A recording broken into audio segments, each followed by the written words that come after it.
आपल्या गावात गेले अनेक वर्ष झाले 12 ज्योतिर्लिंग आपण इथे स्थापित करतो. म्हणून आता इथून पुढे उर्वरित असलेले किती दिवस, किती 4 उरले का?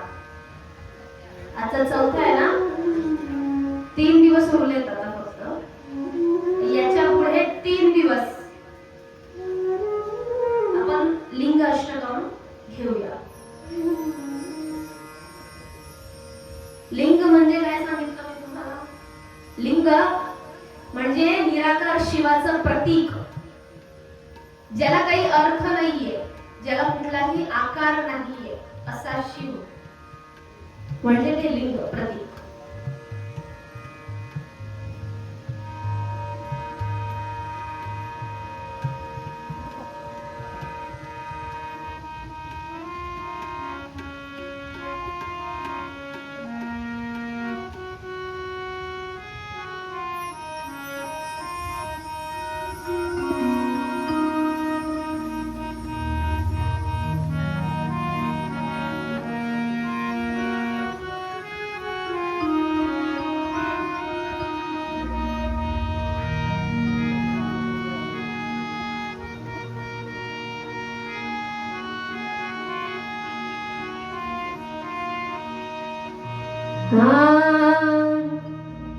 अष्टकम म्हणजे 8 श्लोकांमध्ये त्याची स्तुती केलेली आहे, असं असलेलं लिंग अष्टक.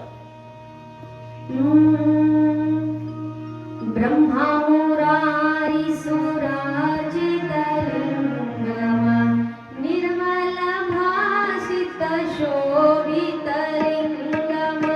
ब्रह्मा मुरारी सुराजित लिंगम निर्मल भासित शोभित लिंगम.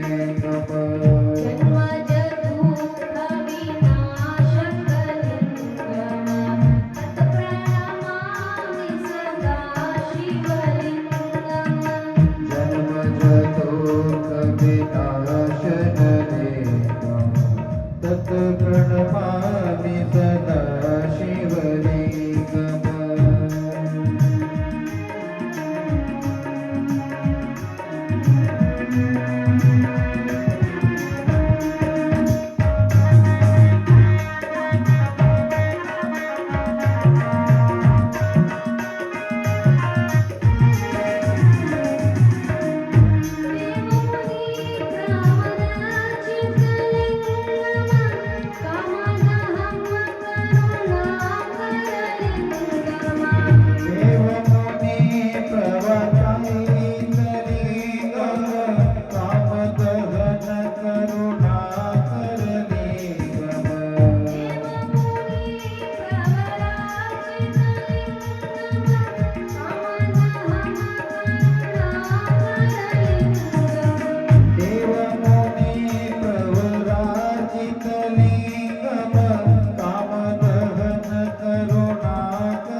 शोभितलिङ्गं तत् प्रणमामि सदा शिवलिङ्गम्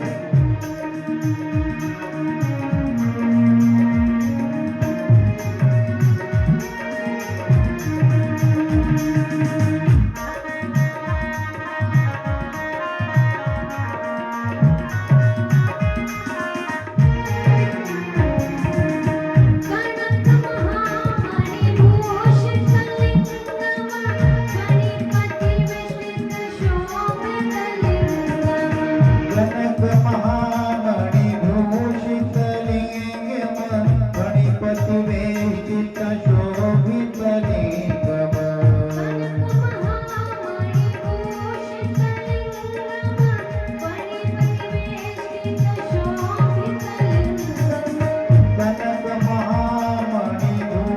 कनकमहामणिभूषितलिङ्गं फणिपतिवेष्टित शोभितलिङ्गम्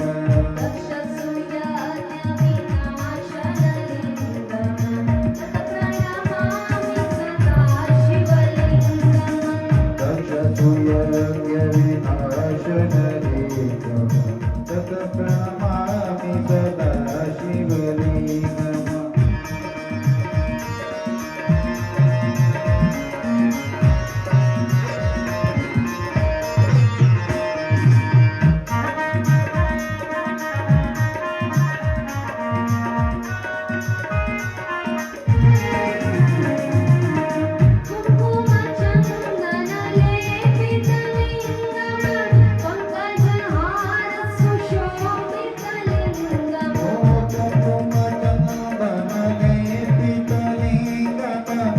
पंकजहार सुशोभितलिङ्गम्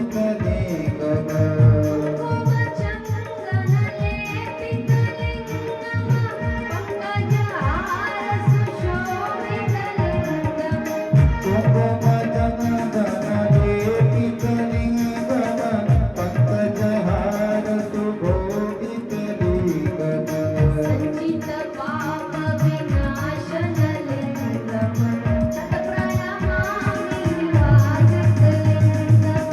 सच्चित पाप विनाशनलिङ्गं तत् प्रणमामि सदा शिवलिङ्गम्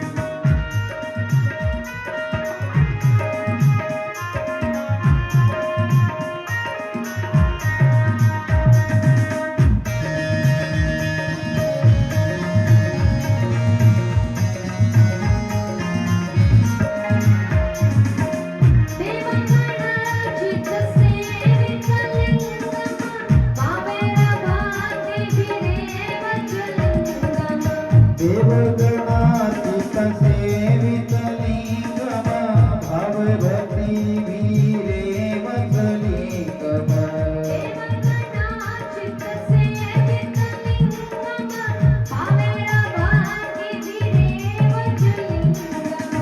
देवगणातीत सेवितलिङ्गं भवे भक्तिभिरेव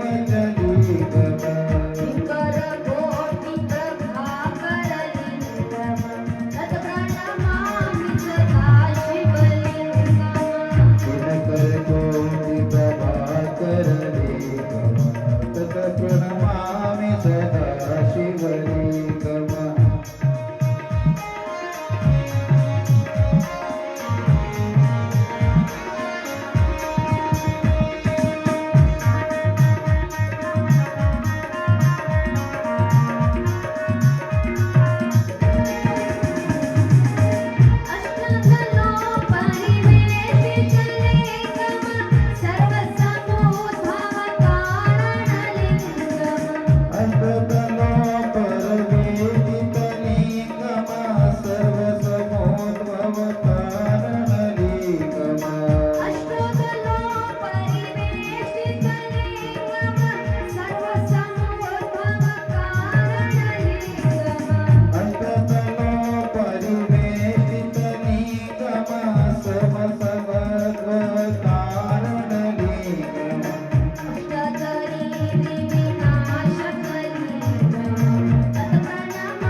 दरिद्रविनाशनलिङ्गं तत् प्रणमामि सदा शिवलिंगम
ज्याच्यामुळे ही बुद्धी आपल्याला प्राप्त होते. प्रथम पूजनीय असणारे श्री गणेश,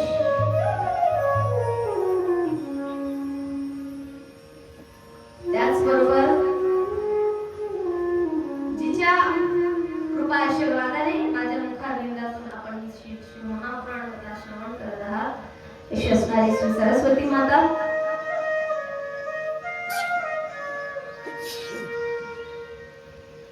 जिच्या शक्तीमुळे ब्रह्मा या सृष्टीची रचना करतात,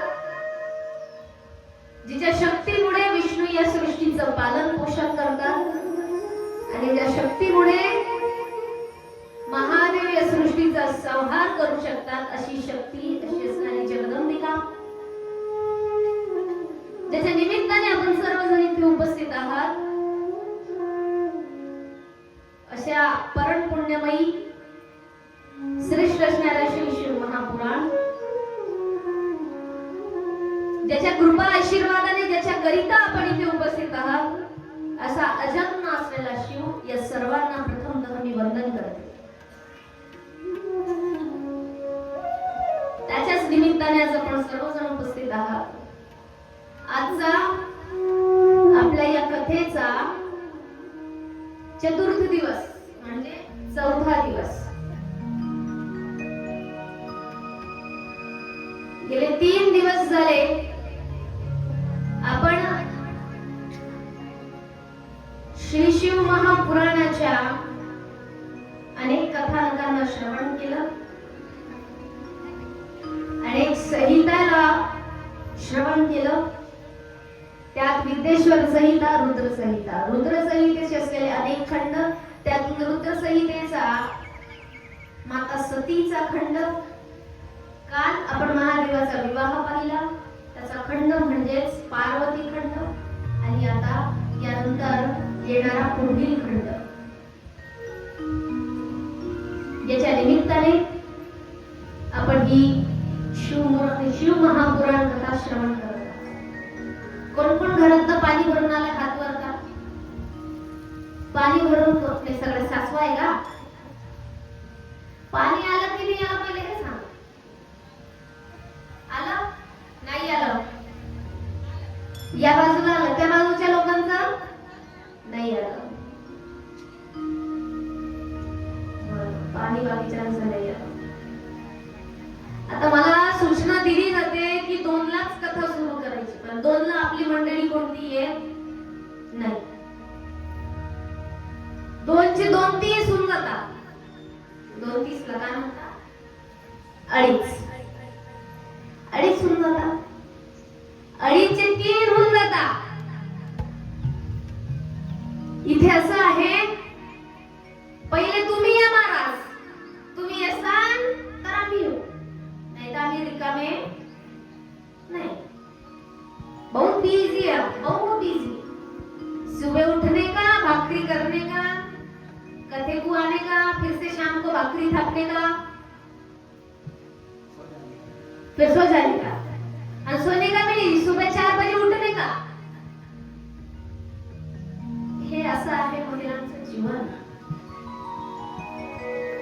आपल्या गावाची परंपरा खूप सुंदर आहे की पूर्ण गावाला जेवण असतं, पण ती परंपरा कथेमध्ये काहीशी खंडित निर्माण करते. त्यात आणखी मला सांगितलं जातं की 4:30 पर्यंतच कथा आटपा, पुढे बायांना भाकरी थापायचे,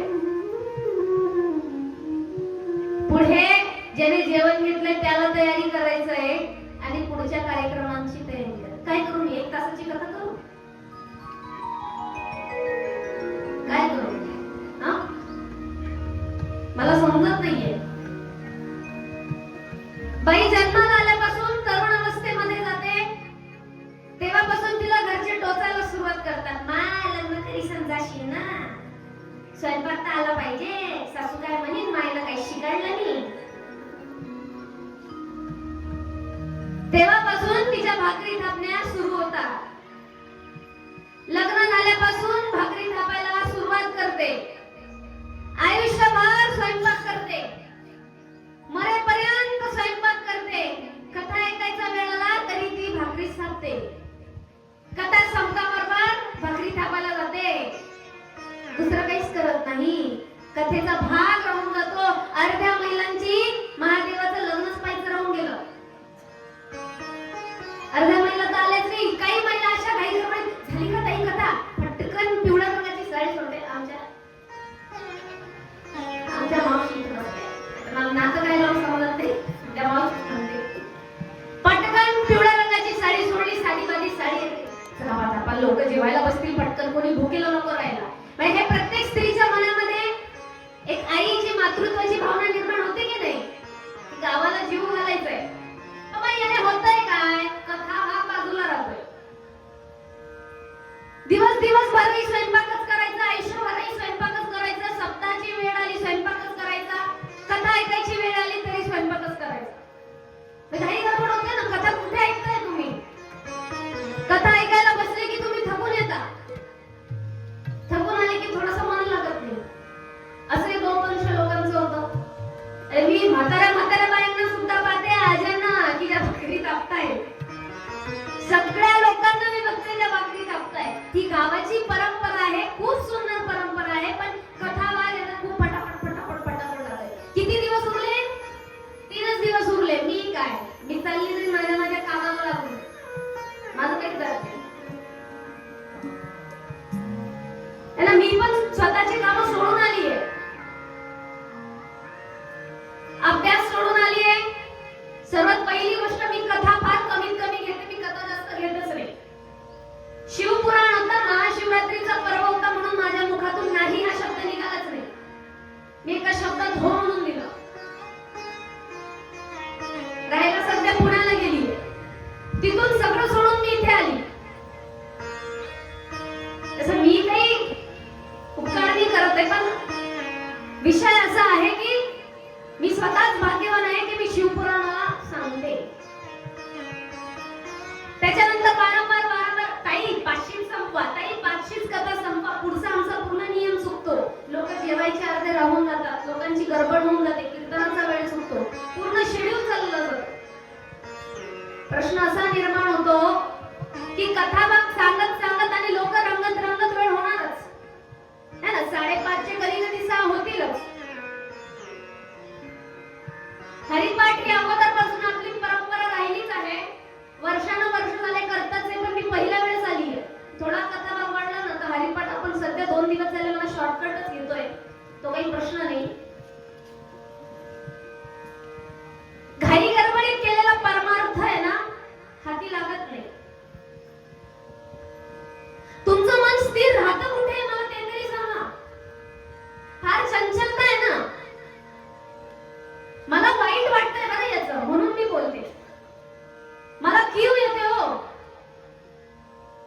इथून गडबड केली, तिथे काम करा, तिथून गडबड केली, इथे ते हे करा, तिथे ते करा. मला वाईट वाटतं, बाकी मला काहीच वाटत नाही. स्थिरता ती नाही राहत. त्याच सप्ताह मजुरी करणाऱ्या महिलांनी जमा करून केलेला, उभा केलेला हा सप्ताह, प्रत्येक महिलेचं योगदान, सगळ्यांना खाऊ पिऊ घालणारी सुद्धा महिला, प्रत्येकाच्या घरी भाकरीचं पीठ येतं ते करणारी प्रमाणे तुम्ही किती पुण्य कमवताय. खरं पाहायला गेले तर तुम्ही शिवाचं नामस्मरणाच्या ऐवजी हेच पुण्य तुम्ही सर्वात जास्त कमवताय. ही त्या बाबतीतला एक भाग झाला, तो काही प्रश्नच नाही. विषय कसा राहतो ना, 3 दिवस शिल्लक उरले आहेत, पुढे कसं मॅनेज करायचं हे आता गावातील मंडळींनी सर्वांनी मिळून ठरवायचंय की वेळ कथेसाठी पुरला पाहिजे. 3 दिवसानंतर पुढच्या वर्षी कोण जगतं कोण मरतं तुम्ही पाहिजे. मी राहते का नाही राहील मी, तसं क्रांती घडवायची आहे आपल्याला. कोणाचा भरोसा नाही. महाशिव पुराणाच्या आशीर्वादाने मी जज बनून जावा. कोण येतंय मग कसं करायला नाही. विषय हा आहे, जो जितका काळ आपल्याला लाभलेला असतो तितक्या काळामध्ये आपण त्याचा आस्वाद घेण्याचा प्रयत्न करायचा असतो. बाकी काहीच नाही, खूप धावपळ होते. म्हणून मला ते वाटतं आता आताच्या कथा भागामध्ये गणपती, कार्तिकेय ही सर्व मंडळी राहील. गणेशाची कथा ऐकायची आहे. काही कथा मला आणखी फास्ट फॉरवर्ड कराव्या लागतात. 2 ला जरी टाइमवर सुरू केला तरी पण आमच्या मी पाहते ना, रस्त्याने चालताना, येताना, जाताना प्रत्येकाला स्वतःची घराची कामं आहेत. सगळे कामातच लागलेत, कामात बिझी. मी खरं सांगते, एक दिवस तुम्ही लोक संप करा. सगळ्या गावातल्या बायांनी मिळून जर संप केला, पहा गावातल्या मंडळीचं काय होतं. सगळ्याचे सगळे लोक थांबून जाते, जीवनच त्यांचं थांबून जाईल. म्हणून मी काय बोलली, पहिल्या दिवसापासून मी काय बोलते, देवाची निर्माण केलेली 2च रचना अद्भुत आहे. पहिली पृथ्वी, दुसरी स्त्री. घरातली आई जर आजारी पडू द्या ना, सगळे लोक अस्ताव्यस्त होऊन जातात. आई हे कुठे ठेवलं, आई ते कुठे ठेवलं, आई असं कुठे गेलं, आई तसं कुठे गेलं, कुणाला समजत नाही. एक वेळेस स्वतःसाठी जोरदार टाळ्या वाजवा. आणि आता मी ज्या बाया घरात काम करतात त्यांच्यासाठी टाळ्या वाजवा. आता हल्ली सुद्धा गल्लीत किंवा घरोघरी असलेल्या स्त्रिया त्यांचे कामच चालू असते. काही स्त्रियांमुळे बाकीची मंडळी इथे बसू शकते, असंही होऊ शकतं कदाचित. सुना काम करतायत, सासवा बसले, किंवा सासवा काम करतायत, सुना बसले, असं होऊ शकतं. कधी कधी होतं की नाही. मग सासू म्हणते का, माय जाय तू प्रसाद घे, मी काम करीलेस. अशा मी सासवा काही राहतात. म्हणून प्रयत्न करायचा आहे. शेवटचे 3 दिवस उरले आहेत, शिल्लक आहेत, हे शेष आहेत, आणि याच्या अनुसार आपल्याला पुढचा कथाभाग पूर्ण करायचा आहे आणि आनंदात रममाण व्हायचा आहे. आता आज आपल्या कथाभागामध्ये ज्यांचा अवतार होणार आहे, जे अवतीर्ण होणार आहेत, ते असणारे बुद्धीचे देवता. आणि म्हणून प्रथमच आपल्या कथेमध्ये त्यांना आपण त्यांचं आगमन होण्यासाठी एक भजन करूया.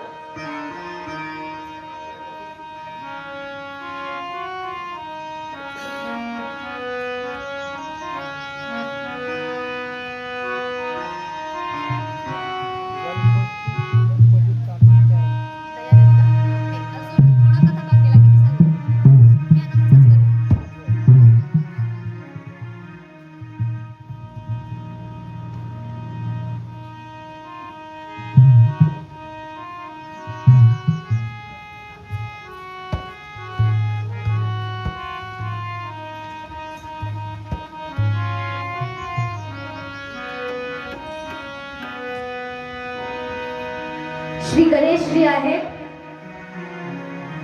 हे ते गणेश आहेत ज्यांच्या निमित्ताने वारंवार आपल्या जंग लागलेल्या बुद्धीला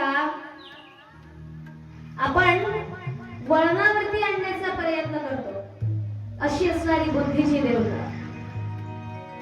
आणि त्यांना निमंत्रित करतो आहे आपण आज की महादेव तर चराचरात विराजमान आहेत, पण आज तुम्ही सुद्धा आमच्या कथेमध्ये घर में पधारो गजानन जी, मेरे घर में पधारो, घर में पधारो गजानन जी, मेरे घर में पधारो, घर में पधारो गजानन जी, मेरे घर में पधारो, घर में पधारो गजानन जी, मेरे घर में पधारो, घर में पधारो गजानन जी, मेरे घर में पधारो, घर में पधारो गजानन जी, मेरे घर में पधारो.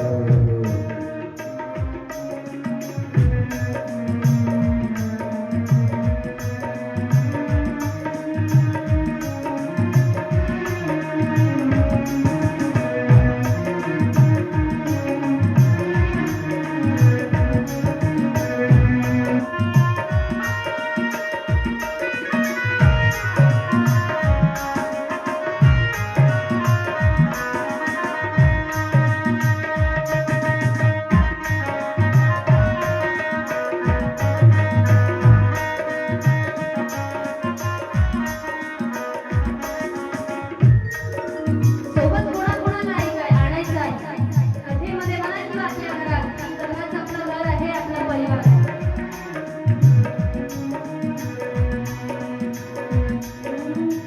राम जी को लाना, लक्ष्मण जी को लाना, राम जी को लाना, लक्ष्मण जी को लाना, राम जी को लाना, लक्ष्मण जी को लाना, राम जी को लाना, लक्ष्मण जी को लाना, सब में ले आना सीता मैया, मेरे घर में पधारो, घर में पधारो गजानन जी, मेरे घर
विघ्न को हरना मंगल तुम करना, विघ्न को हरना मंगल तुम करना, विघ्न को हरना मंगल तुम करना, विघ्न को हरना मंगल तुम करना, काल शुभ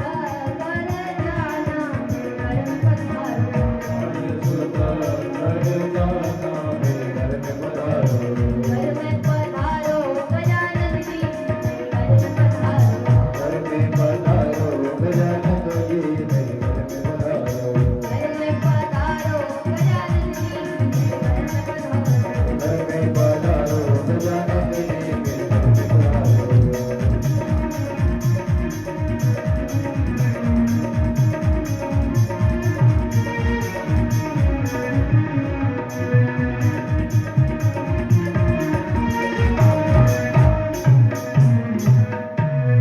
गणपती बाप्पा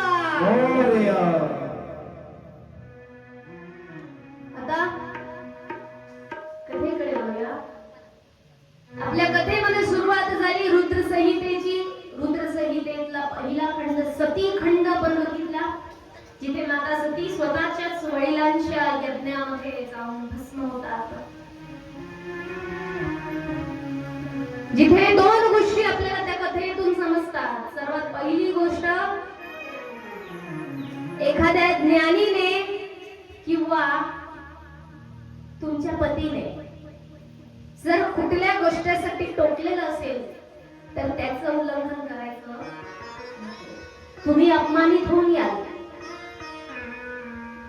झालंय का कधी कुणाबरोबर असं? हा माय, माझ्या नवऱ्याने सांगितलं होतं असं नको करशील किंवा माहेरी नको जाऊन येऊ, असं नको करू, तुझा अपमान केलाय. खरंच कुणाचा तरी अपमान झालाय? असं झालंय कधी कुणाबरोबर? नाही, तुम्हाला टोकलेलंच नाहीये, है ना? परंतु याचा अर्थ काय आहे? आपला पती नाही, सतीचा पती. सतीचा पती कोण? महादेव, शिव. शिव काय सांगता है? निमंत्रण दिल्याशिवाय कुठेही जाऊ नका. निमंत्रण नसेल तर विनाकारण जाण्यात तथ्य नाही. मग ते स्वरक्ताचं घर असो अथवा काही असो, या कथेतून आपल्याला तेच बघायला मिळतं. माहेर जरी असलं तरी सुद्धा त्या ठिकाणी जाताना निमंत्रण असेल तरच जावं. आणि पती पत्नी म्हणून जर तुम्ही नात्यात असाल, जिथे पतीचा अपमान होत असेल तिथे स्त्रीने जाऊच नाही, आणि जिथे पत्नीचा अपमान होत असेल तिथे पतीने सुद्धा जाऊ नये.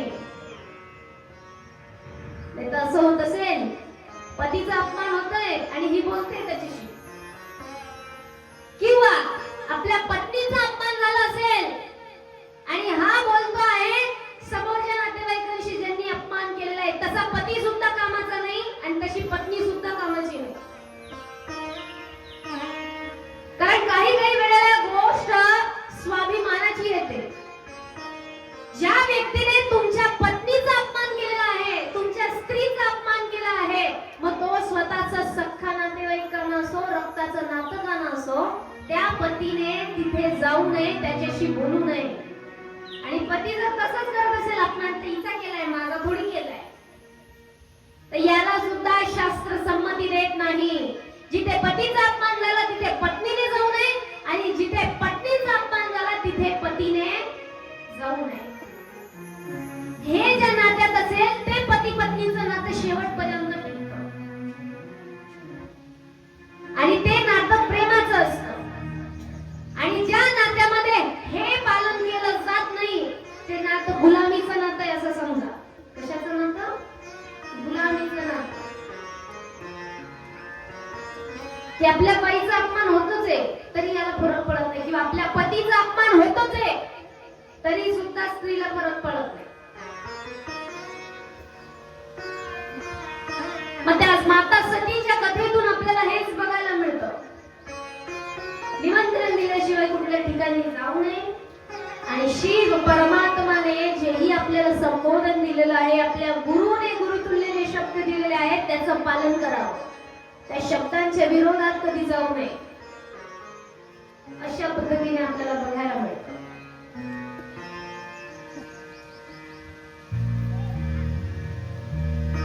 आता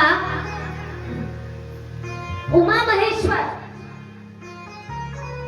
या नात्याला कधीही जगात सर्वात श्रेष्ठ नातं मानलं जातं. का श्रेष्ठ मानलं जातं? ते एकमेव असे आहेत जे एक स्वरूप आहे. मला सहजच असा एक प्रश्न पडला. असंच माझा विचार करत होती. माझे खरे विचार जर माहीत पडले ना तुम्हाला, काहींना पचणारच नाही. आता मी सांगते तुम्हाला हळू कसे मनावर लावून नाही घ्यायचं बरं कोणीच. माझं बोलणं मनावर लावून घ्यायचं नाही. आपण एक गमतीचा विषय बघ. मी सहज विचार करत होती, माता पार्वती आणि महादेवाचं नातं इतकं अजरामर कसं काय? नवरा बायकोचं नातं, त्यांच्यात भांडणं कसं काय? मी विचार केला, माता पार्वतीला तर सासूच नाहीये आणि माता पार्वतीला तर नणंदच नाहीये. सर्वात मेन तर नणंद राहते. मी परत पहिलेच सांगते, मनाला कुणीच लावायचं नाही, एक दुसऱ्यावरती कुणी जुळून घ्यायचं नाही. इकडे नंदा बी येईन, दीर बी येईन, देराने बी येईन, सगळेच एकसाथ या गावामध्ये बाबा. सगळे घर जुळलेले. मनावर कुणीच लावून घ्यायचं नाही. सगळा गमतीचा विषय. सहज विचार केला, माता पार्वती आणि महादेवाच्या नात्यामध्ये ना सासू आहे, ना सासरे, ना नणंद आहे. कधी त्यांचा फोटो पाहिला तर दोघांचा आणि त्यांचे लेकर बस. त्यांना नातेवाईकच नाही. माता पार्वतीचा परिवार कधीच यांच्यामध्ये बोलत नाही. म्हणजे मुलीकडचा जरी परिवार असला, माता पार्वतीचे जरी आई वडील असले, तरी ते कधीच महादेवाच्या बाबतीत आणि यांच्या संसारामध्ये लुडबुड करत नाही, बोलत असले. म्हणजे दोन्ही बाजूने तिसरा व्यक्ती या नवरा बायकोच्या नात्यात आहे का कुणी? कुणीच नाही. आणखी मी विचार केला, नारायण भगवान आणि माता लक्ष्मी यांचं सुद्धा नातं अजरामर आहे, चिरंकाळापर्यंत आहे. का? तिथे बी सासू नाही, तिथे बी नणंद नाही, तिथे बी काहीच नाही. ना लक्ष्मीचे आई वडील काही आहेत, ना नारायणाचे आई वडील कोणी आहेत. फक्त दोघे नवरा बायको आहेत, पती पत्नी आहेत. आणि माझा सहज विचार करत होते, आता घर पाहून असं जिथे सासू नाही ना नणंद नाही. आता प्रश्न असा आहे की सामान्य जनता जर आपण पाहिली, प्रत्येक गोष्टीला अपवाद असतो, हे लक्षात घ्यायचं आहे.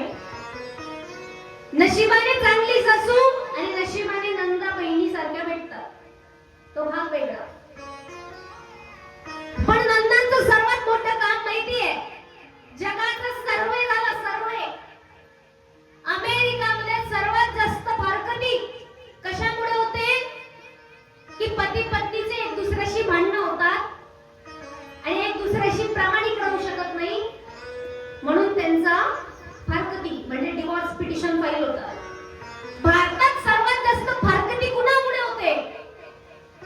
नवरा बायकोचं भांडणच नसतं, भांडण परिवाराचं असतं. याची माय अशी बोलली, तिची माय तशी बोलली, याची बहीण अशी बोलली, त्याची बहीण तशी बोलली.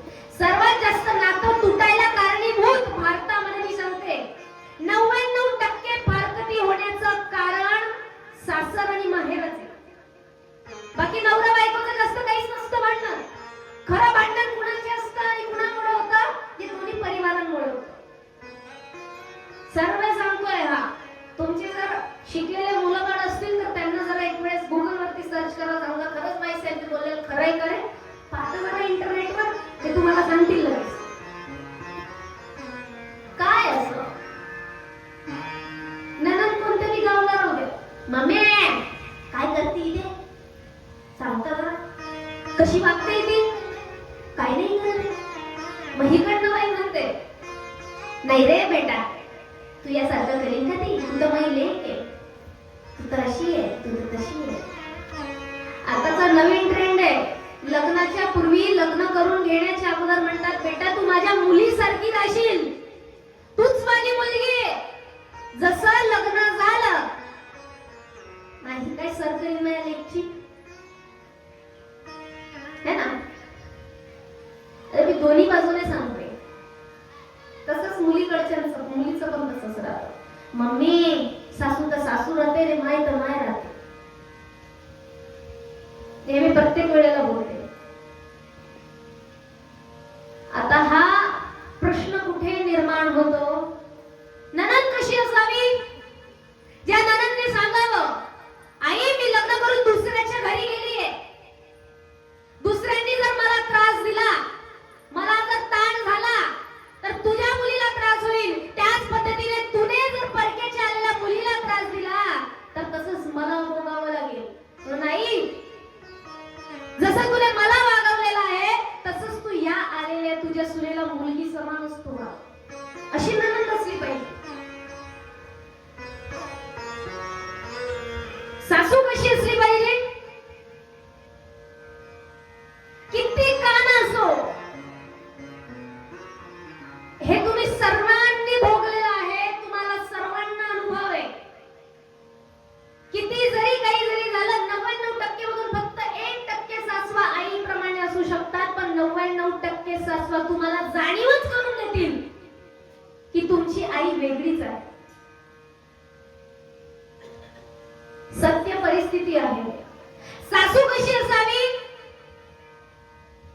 एक केस दाखल केली, तिच्यामध्ये म्हटलं की लग्नाच्या पूर्वी हिने मला मुलगी मुलगी म्हटली. आता मला आमच्या नात्यांमध्ये सुद्धा भरपूर ठिकाणी लग्नाच्या पूर्वी लग्न करण्याच्या अगोदर एक आमच्या नात्यातली पोरगी आहे म्हणे अरे बेटा तू तर माझ्या मुलीसारखी आहेस, तू तर माझ्या मुलीसारखी आहेस, अशा पद्धतीने केलं. जसं लग्न झालं तसं ही गरोदर राहिली.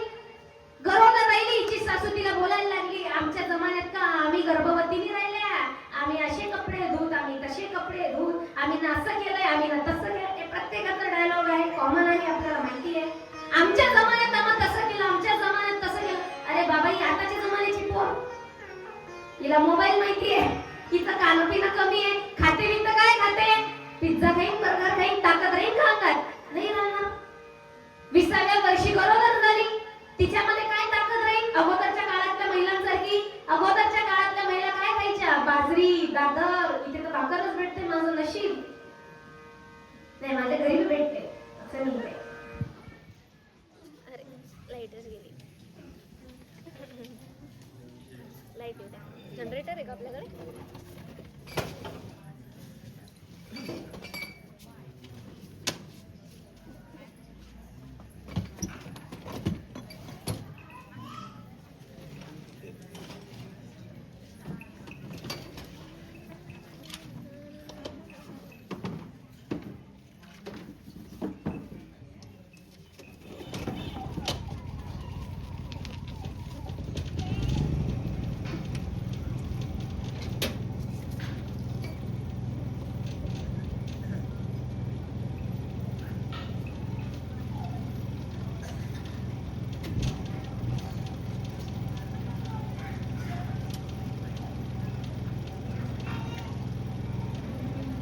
हरी